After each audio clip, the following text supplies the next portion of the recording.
I'm with Sandy McLean after Laxisso's fantastic 3-2 victory against Pollock. At 2-0 down, what were your thoughts, Sandy? My thoughts at that particular time was we wanted to get our pride back because we didn't play at all in the first half and we allowed Pollock to dominate us, and that's the first time for quite some time that's happened. So that was the thought at half time.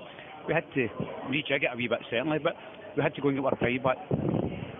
In terms of the actual second half performance, I think a few Larks fans have been shell-shocked in a good way.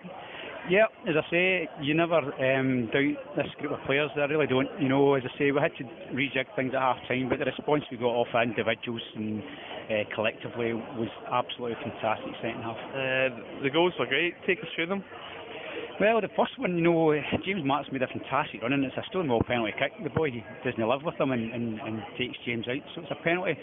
And the coolest man in the park's always John Paul in those situations. He always sticks them in. The other two goals, you know, as I say, we just keep working hard, and we managed to, you know, good movement in the box and get a couple of free headers. And I'm sure it was disappointing from Pollock, but you know, we work hard at that. You know, that doesn't happen by chance. It's quite a turnaround. I mean, you said beforehand that a win here, people would sit up and take notice. You've achieved your result in that respect. Yeah, as I say, I don't know. I think people, you don't beat the champions and the runners up, and people then start to, you know, think that you're relegation candidates. But equally, you know, a couple of good games doesn't make us world beaters either. You know, the players keep their feet in the ground. We've got a real tough game at Bellshill next week, but we want to go and enjoy what happened today. You know, and I think the players deserve that. Yeah, there was certainly. I mean, looking at it, the first half, I mean, Larks still created chances, which was encouraging.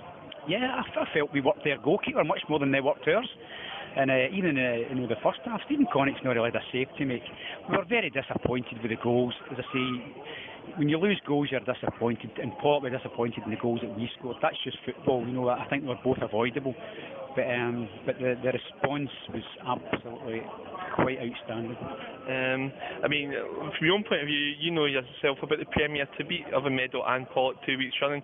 That takes quite some going, doesn't it? Well, there's maybe one or two people in this town, and maybe just one, maybe not two, but that don't believe in us. And I've said all along that I believe in the players and I know what they're capable of. I've worked with these players at this club for 3 years. I've tried desperately to build a team up and bring good players in each year. We've managed to do that.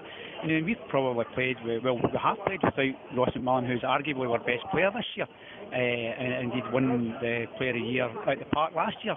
But we still have people, as I say to you during the week, Callum, we've got hungry people, and when it's their turn, they don't want to get left out. What were your views on the sending off, and how pleased were you with the fact that it was a victory with just 10 men at the end of the day? The sending off, yeah, I can't argue. I think the two of them should have gone, to be honest, but the referee was right there. Roberts lifted his hand and hit him.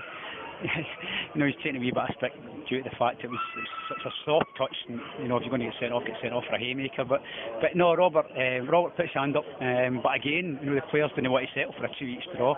The only thing on the sending off is perhaps the two of them should have went. But and finally, obviously, looking towards next week, without Burgess potentially now as well as McMillan, so it's going to be more defensive changes.